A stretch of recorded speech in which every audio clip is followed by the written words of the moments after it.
watching Gears and Gadgets. You're missing out. Hey guys, this is Dan with Gears and Gadgets. Thanks for tuning in.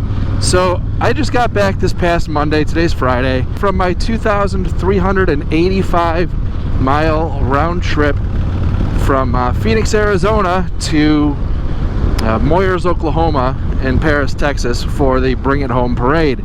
So I'm just going to put together a video here with some of the footage along with the story of how that whole trip went. I'm also just going to throw this map up right here so you guys can see exactly the miles and hours of days that I had done.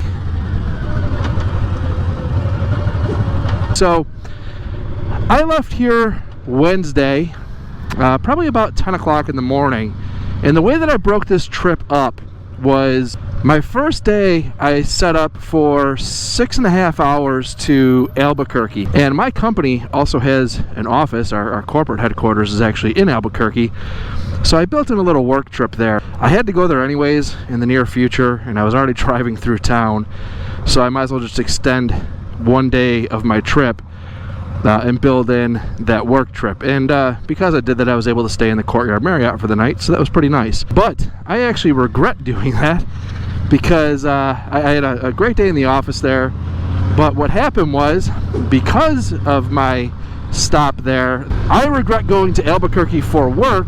I don't regret stopping there in general, but had I have just stopped there for the night and hit the road, you know, 8, 9 o'clock in the morning, because I didn't hit the road until about 1 o'clock in the afternoon and had 5 hours to get to my next destination, a storm kicked up and it got brutal. Basically, I saw on my phone that a storm was kicking up, and I decided to download an app that basically would tell you where lightning strikes were, because I'll ride through pouring rain. I really can care less about that.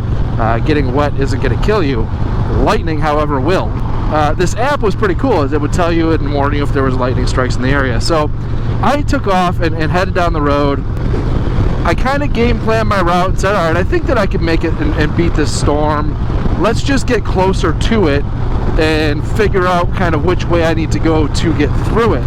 I stopped at this gas station, and I actually caught a live stream there because I figured, oh, I'll just wait. The storm looked like on radar that it was going to kind of clear up in the next few hours. So I figured I'll wait it out here.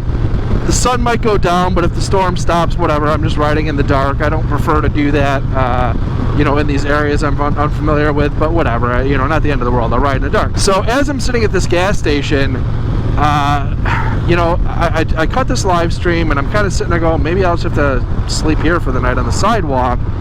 And that is what I should have done. Lesson learned. You know, the sun had gone down, and I started looking at this, and just looking at the map, I was like, there's no way that I'm getting to Lubbock, Texas. It's just not going to happen. This is an act of God that really just kind of just screwed my plans up. So I actually reached out to the Airbnb and said, don't expect to see me tonight. There's just no chance I'm getting down to Lubbock. So my plan was, I'm just going to shoot east over to Amarillo. It's a 60-mile ride. How bad can it be to ride for an hour in the rain? You know, I'll put up with it. I got on the road, biggest mistake I could have made. It was dark, and it went from just kind of raining a little bit to downpouring. It also got cold. My visor started fogging up. So with this showy helmet, I can crack it just a little bit and let air in and clear that fog. But the problem with that is that when you do that and you wear glasses, now you just get water all over your glasses. Now you can't see anything. So it's pitch black, it's pouring, I have my visor cracked to let the fog clear up, my glasses are covered in water, I can barely see, and then lightning starts striking within visible distance. I mean, I'm not kidding, man. Like, it was like a pucker factor like you would not believe. I had my flashers on, and I'm basically at one point doing like 60 miles an hour down the highway, but I'm basically sitting here and decide at this moment, I'm either going to get killed by somebody coming up the rear end of me and hitting me because they can't see me, or I'm going to get struck by lightning, or I'm going to just gun it and go out in a blaze of glory and maybe get to my destination. And I chose the third option, which was, I don't know if it wasn't the safest. Basically, none of my options were safe. I only had control of one, which was go as fast as I can and try to get the fuck out of the storm. I was more worried about getting struck by lightning. So it was a bad storm, so I got out of it. I managed to get to just a tiny little town in the middle of nowhere, but that was where I stayed for the night at a Days Inn.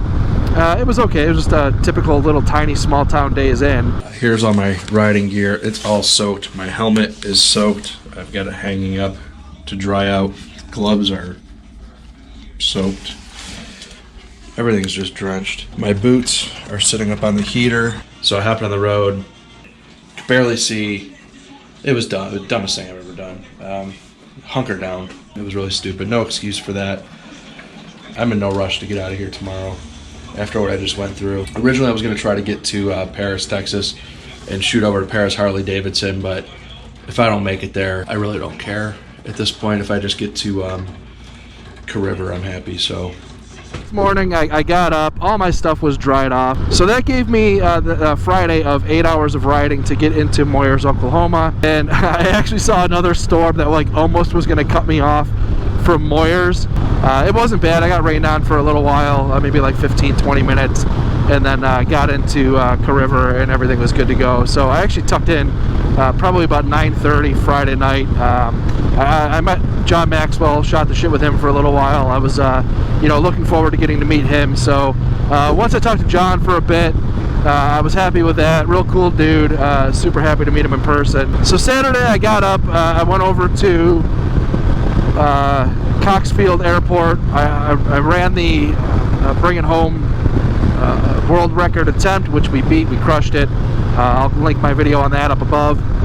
And that was great. That was about 100 miles, a little over 100 miles round trip back and forth to River. And I went and attended the after party for a little while. And I had a few beers, talked to a bunch of guys out there. I didn't even do a whole lot of filming of the after party because I was just kind of enjoying talking to people, and it was a good night. But I still went to bed probably 10:30 Saturday night because I knew that I had to get up Sunday and start my trek back home. So Sunday I woke up and I decided I was just going to truck all the way to Albuquerque from Moyers, Oklahoma. That is over 10 hours of riding. So between fuel ups and all that stuff, that was basically a sun up to sundown day on the road. And it was great. I mean, towards the end, I was ready to get off the bike and get a good night's rest. I stopped at another Days Inn. I got a real good night's sleep there.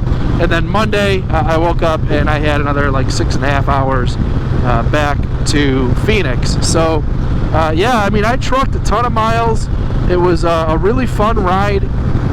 I got home and I thought that, my lower back was going to be killing me. I thought my shoulders were going to be sore from, holding my arms up for 5 days straight of basically riding 2,300 miles. But no, I was fine. The one thing that really caught me off guard that I was not prepared for was my legs were the most sore out of anything on my body. And I really thought that I took good care of my legs because I was kind of back and forth between the footboards and the passenger pegs on the back, and I was shifting around a lot. But I think just staying seated for that many days basically just took a toll on my legs, probably from not getting enough blood flow. But so ultimately, I got home Monday probably about 3 o'clock in the afternoon. I just kind of took it easy on my last day getting home. And I took Tuesday off of work for what I thought would be a recovery day, but yeah, I was fine. I still enjoyed my Tuesday. Did a little bit of video editing. I actually went over to Harley-Davidson of Scottsdale and rode a Livewire on Tuesday because they had the Livewire demo truck in. But I was super thrilled to do that. That Livewire is awesome. That was really a cool experience. So that was my trip. I loved doing it. I probably won't do a trip like that again.